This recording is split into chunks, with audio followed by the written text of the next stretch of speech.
Hello and welcome to another edition of the Eternal Journey. I'm the Resolves, and this is Tin Man Stonescar. So Stonescar is one of my more favoured of the fire-based beatdown decks, and if I'm trying to ladder quickly, this is probably the one that I'm going to be picking. Tin Man took this to the top 8 of the ETS this weekend with a couple of cool pieces of technology. As you know, playing basically bunch of 2-drops to complement like the huge 10 1-drops we hit. We've got the Instigator, which is going to be really easy to cast because we've got the Common Cause and the Diplo Seal, which is going to really be able to help us get that double shadow, as this has fallen out of favour recently, as it's been quite difficult to actually play. But we also get to play the Rakano Outlaw and the Ripknife Assassin, meaning that we've basically got 12 units with the Warcry ability, which plays really well with cards like Cinder, Yeti, Bandit Queen, and the Champion of Chaos in particular. And we've also got the Rapid Shot here, which works pretty well for a bunch of our units. We've got the Champion of Chaos here and the Pyroknight that both have Overwhelm. The Champion's got Deadly as well. So this means that you're often able to just chunk in for a bunch of damage even if your opponent was blocking in such a way they thought they could get away with it. Now we don't have much burn in this deck. We just have the charge from the Bandit Queen and the Vicious Highwayman. But I'm excited to see how this goes in the ladder, so let's get on those games. And here we are on the draw, and this is not a remotely capable hand, so easy to ship that one away. And this one's a little bit nicer here. We sadly don't appear to share a unit type, so the Common Cause isn't doing much in the way of work for us. But we'll just be making a Rakano Outlaw next turn. And then as long as this... as long as this isn't like a Hailstorm matchup we're playing against, we should be in good shape with the multiple 1-drops and then the Hideout pistol hit should be able to get us some damage. So the Island's favour, perhaps this is Chalice and perhaps this is just like some sort of version of Haru here. But I am more than happy here just to sort of pistol this down. Get our Warcry in and just make some Grenadin drones. I'd much prefer, of the two threats between the Pyroknight and the Grenadin drones, I'd much prefer our... Okay, so the opponent is off it, so I must have fought pretty dead to that there.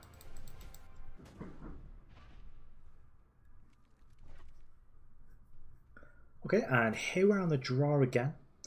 We're not able to play our 2-drops and the Hideout pistol isn't very exciting. I'm sort of tempted to keep it, just because if we do draw a 3rd power, this hand's pretty great.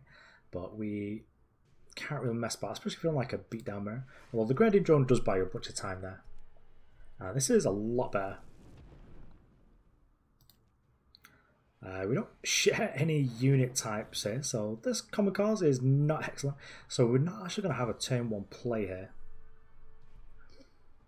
So I think we'll lead with the Sea, because we should always be able to keep these banners undepleted now. I'm sort of hoping that this is Sky... Oh, because this is Felnscar here. I was sort of hoping that that'd be like a Felnscar opponent, so we'll be able to show you what a matchup's like.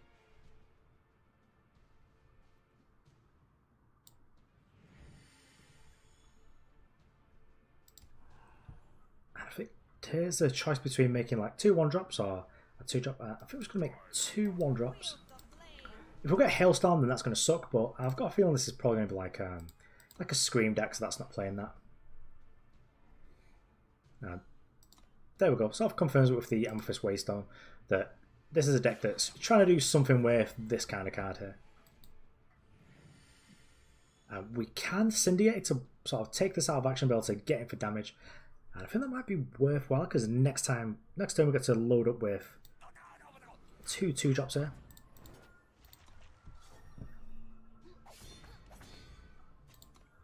And I sort of don't mind if our opponent just like attacks in here and gets to game 3 and draw 3, because they're sort of sacrificing board here, and we will be able to overwhelm them just by having the 3 power unit in play here.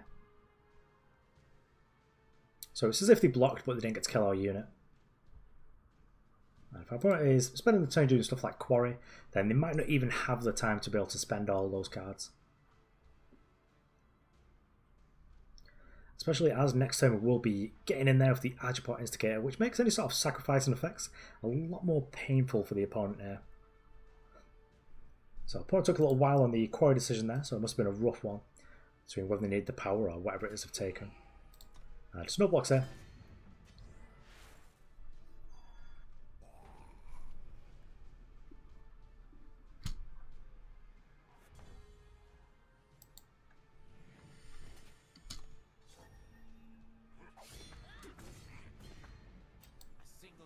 We should reasonably be able to just overwhelm the opponent here just with brute force.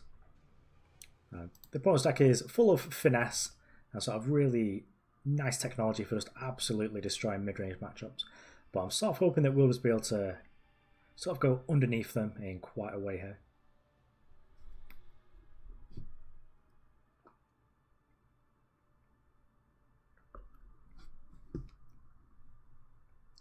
Now, if this is like the highway version of this deck, then maybe it's got a little bit better of a matchup here. Another power here is not exactly what we're looking for. I think as we're so close to just being able to ultimate this, I'm just going to keep the Pyroknight at home here. And just attack him with these. My opponent makes blocks then, we still get to push damage through. My opponent needs to like double block one of these, can't really block these two. And the Cinder still does its job as it pushes through 3 damage there. Maybe that was a mistake not attacking with this because it would have got through 2 damage anyway. So probably at 6 would have another unit in play. But I think it's fine just to keep it back because we do want to just ultimate it and then just chunk in. Though I'm struggling to see how our opponent's going to get out of it here. Though this is like step 1 going to 11 life. Though they do need to really find a power here. Now there will be only going to 10 really because the Argenport Instigator is going to get involved.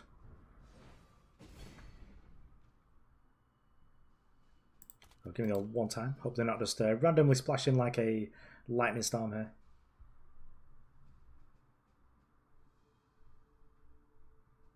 So another assembly line would actually be quite a nuisance here.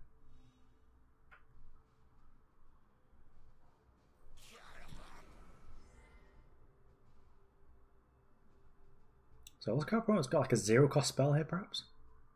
Okay, just going to discard, cool.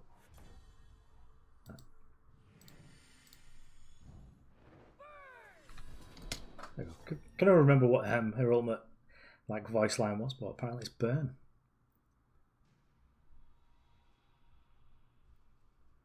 I've got opponents weighing up whether they can actually survive the turn. I don't think there's any way they actually can. Like, it doesn't look like they've got any blocks there.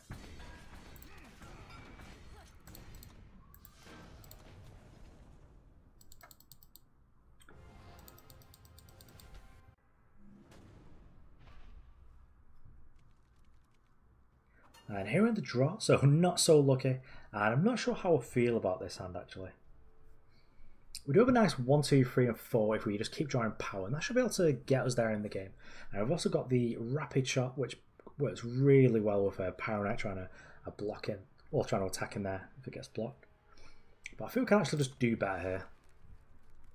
Because I was a little bit too reliant on just drawing power. This isn't excellent, but we do have the 2 Warcry units on too. And if this is Praxit, then the Ripknife Assassin should be pretty good here. But anyway, we'll just leave with the Grenadin draw.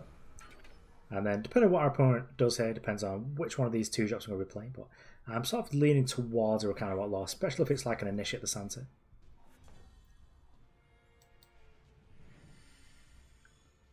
Although, actually, given this, if our opponent makes like a Sandstorm Titan next turn, I'd be not super happy. So I think we'll just lead with the Ripknife Assassin. Okay, well, our opponent's back to 2 power, so I guess we're back on plan Rakano Outlaw. As this attacks a lot better into units like a Dawnwalker. Oh. Our opponents keep giving up. It's not fair, I'm trying to make a video.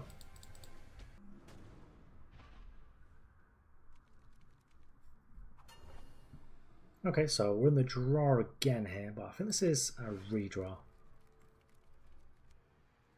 And this is a nice hand.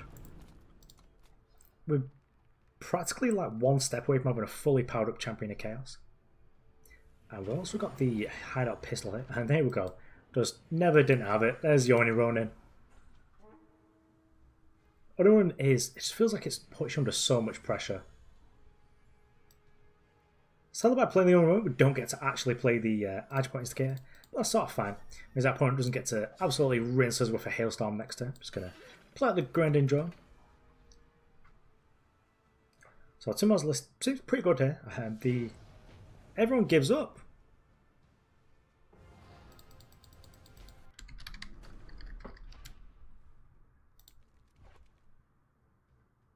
Okay, so here we are. We're on the play. We've got a nice hand curse, a nice piece of interaction, and we've got a lot of excellent 2-drops, though I think we can try and get there. Let's try and get an Oni Ronin.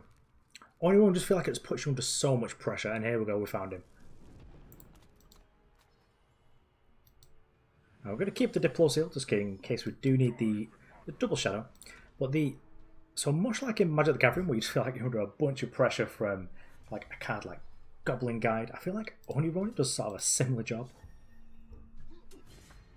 And hopefully our opponent here doesn't scoop it up just when they see the Ripknife Assassin here. But this is a pretty nice curve. We'll get to be basically unblockable next turn with a Rapid Shot. And then the turn after we'll get to clean up whatever our opponent's up to with the Highwayman. Here we go, 4/4 Champion of Chaos, so we are doing it. And if our opponent wants to block, I'm reasonably happy with it. Let's go have to mute our opponent here because they're going ham with those emotes.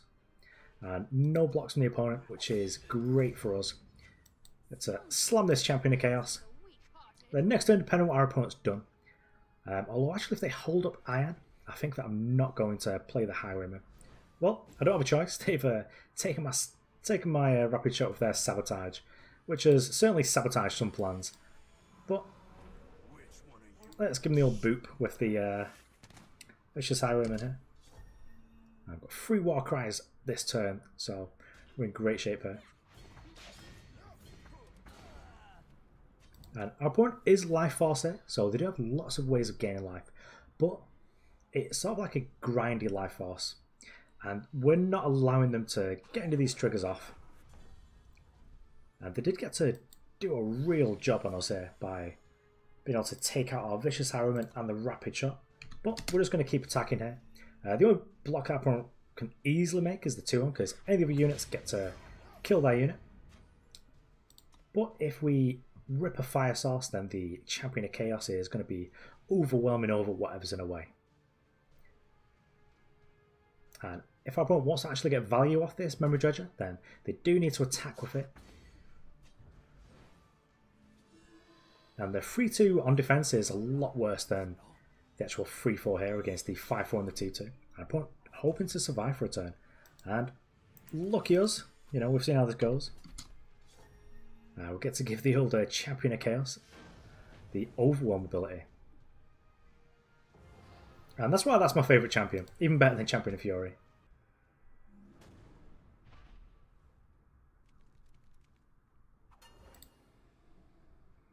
Here we go on the draw with a hand I actually quite like. We get to go 1-2. We don't get to Hideout Pistol anything for quite a while. But if we drop one of our Gunslingers, then this is going to be great. And we can even play it like on the same turn. So I think this is actually a keep. And we're against Argenport, so now we've also got a Gunslinger, which is excellent for us. So we get to see out the Pyroknight. And sure, this sucks if our opponent's got like a... If they've got Virus and they get to just kill our 2-1, that's going to suck. And none of the Faithful. Wow, okay. So we can be in some trouble here. We need to play our Outlaw out. And just hope that our Hideout Pistol is able to deal with whatever our opponent's up to here. Okay, so we got lucky. Our opponent gave us a turn. So we get to kill this and get in.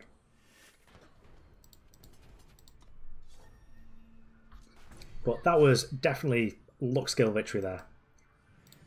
Next turn we get to deploy either 2 of the 2-2s or our opponent makes enough of these 1-3s. I'm probably going to ping it off with the Vicious Highwayman.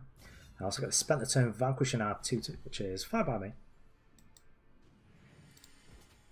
Just going to chunk in for 2 there. The Pyroknight always feels like sort of the worst of the 1-drops, although it does have a lot more late game applications here.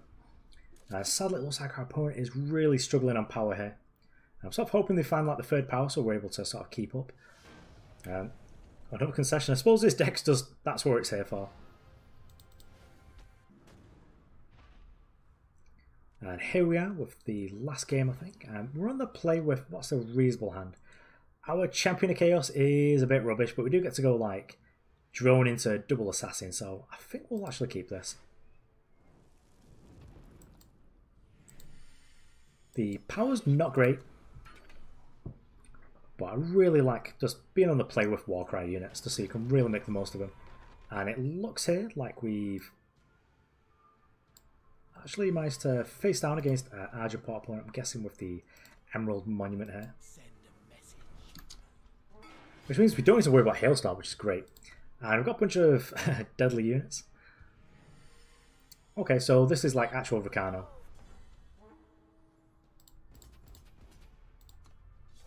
Well, I'm just going to attack in here. I'm not worried about like any sort of bloodlet or anything like that. Really don't need to be. So which one's more important? Is it the deadly or is it the overwhelm? I think it's going to be the overwhelm. So we'll take the fire source. I'll just play down a Ripknife and a Pyroknight. There were only one shadow source away from just having like a deadly overwhelm champion of chaos. Yep, I'm not afraid. I'm not scared. Ooh, okay. Well, I like that plan. No girl can't block. My can attack. So there could be a torch in our future here. Probably taking out one of our Warcry units here. Yep. But I suppose if our opponent really wanted to use that torch, they could have just used it on our Champion of Chaos anyway, which I'm a little bit less excited about. And next turn is going to be quite reasonable for us. Okay, so where's the Valkyrie Enforcer going here? It's just... Okay, so that's a reasonable threat for our opponent to sort of get rid of there. So what are we doing here? And I think we're attacking him with the 3-2 here. Our opponent can trade any of their 2-2s with it. We can try and go around as well, but we sort of make some trades, get 2 damage in. So let's play the Instigator out. Now we'll attack for free here, because this way we get to get a little bit of extra damage in.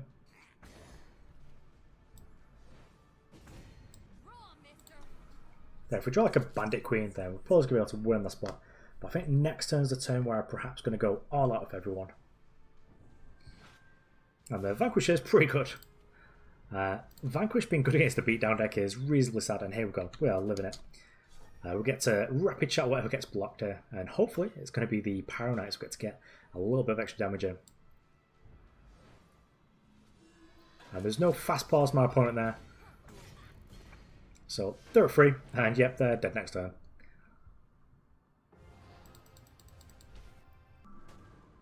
And here we go. Allied, let's do one more. We're on the draw, let's redraw this. This is a nice and easy one to get rid of, just 1 power.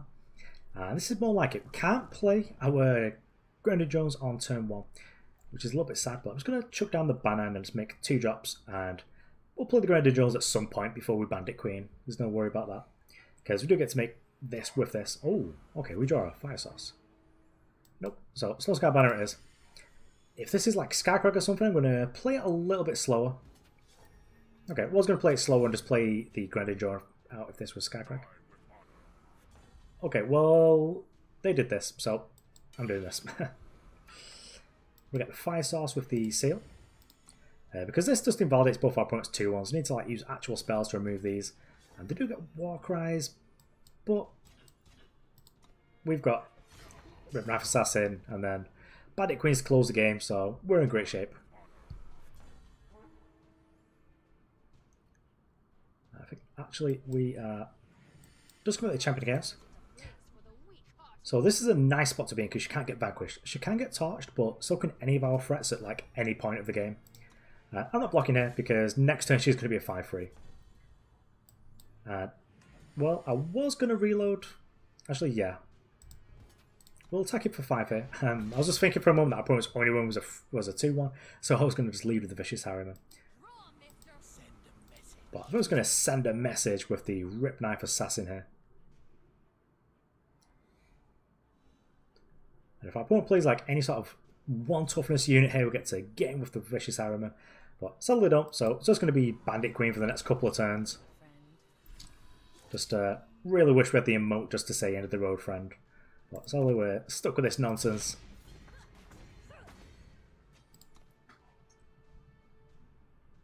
So here we go, just really love the finishes in this colour combination. And see, this Copper Hull Bailiff is really good, but it's just not going to matter. We're just going to Bandit Queen again. Our units are basically unblockable. Like, this on its own is lethal.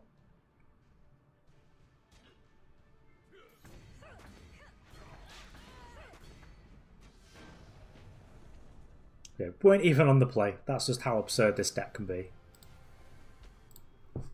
Okay, so that was Tin Man Stonescar. And you saw the real power of the deck, and one of the powers of the deck is perhaps that just everyone concedes to it. They're just like, no, I'm off it. I'm basically dead. I just haven't got any interaction. I forgot to put Hailstorms in my deck. Whatever it is, you know, you just get to win those games. But I really enjoy the games that you win where you actually get to play it out and have a little bit of back and forth with the cards like the Rapid Shot and the Hideout Pistol. Just being able to push for damage all the way. You're just so aggressive as well. And you know, there's not enough that can be said about how good the Vicious Highwayman and the Bandit Queen are. They both sort of got different roles in the deck. Like the Bandit Queen really rewards you for just going wide, and the Quick Draw here is no joke when it's sat there with some of these deadly units. It just means that whatever they get blocked with, like, it literally doesn't matter. That unit's dead. And if that soaked up damage, but then it meant that the next turn you were able to get in for a bunch, then that's fine by me. We've also got the Vicious Highwayman, who plays like a bit more of a go tall strategy with the Warcry, and the Warcry in the deck there's quite a lot of actually. So you can really get these to be quite decent size, you know. It's very... It happens where you can get like a 6-power Bandit Queen or like a 7-power Vicious Highwayman because, you know, you just had a couple of Warcries going and then on turn 4 you just slam this and the game's just over. But the Vicious Highwayman, that adds a lot to the deck as well because it makes the cards like Hideout Pistol a lot more powerful as well, because if you ever get to the point of the game where you're quite late because you've already got a Highwayman in play, put the Hideout Pistol on it, you get to kill something, your unit's got Quick Draw and Lifesteal, and it just buys you so much time and just makes it so difficult to block. And I think this is perhaps one of the better decks. I think that the Skycrew deck actually uses Cinder a lot better, but I think that this uses Cinder really well. It's just been able to push in with those units like the Pyroknight, which in the small game just doesn't feel very powerful. It's just a 2-1. It's not doing anything when it's attacking, it's not multiple bodies, it's not very good at blocking, but the Cinder means that it can get through in those turns where it would have just ended up trading for something and getting like 1 point of damage.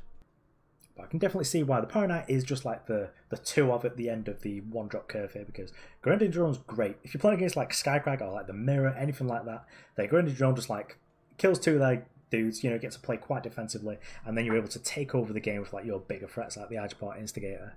But overall, this deck is a blast, and I would recommend this as the fire-based deck to be playing. Anyway, thanks for watching. I've been That Resolves, and this was Tin Man Stonescar. Thanks for listening, man.